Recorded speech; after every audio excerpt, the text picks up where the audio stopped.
New York, my favorite city on earth. In 1978, I moved to New York City, and while I ultimately made Los Angeles my primary home, I have maintained a second home in Manhattan ever since. The vibrancy of the city is unparalleled. There is no other place on earth quite like it.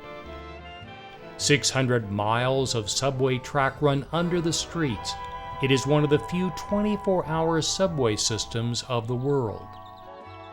Central Park is an 840-acre oasis of green in the heart of Manhattan.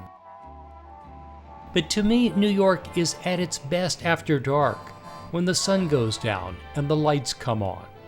This is Times Square, the Great White Way.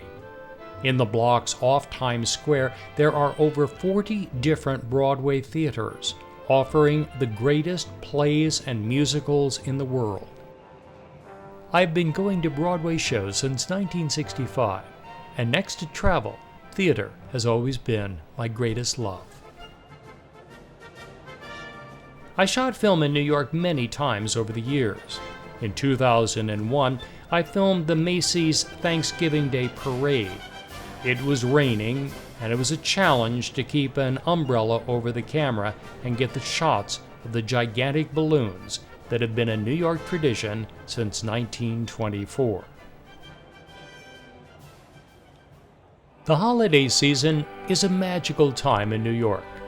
The Christmas show at Radio City Music Hall with the Rockettes and the lighting of the Christmas tree at Rockefeller Center are traditions that bring thousands to the city each year.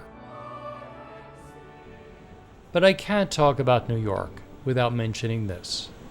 In 1982, I left New York on the QE2 World Cruise. The World Trade Center was the last thing we saw as we left, and the first thing we saw when we returned 80 days later. Over the years, I shot the Twin Towers 8 times. These images speak for themselves. They are a record of a different time.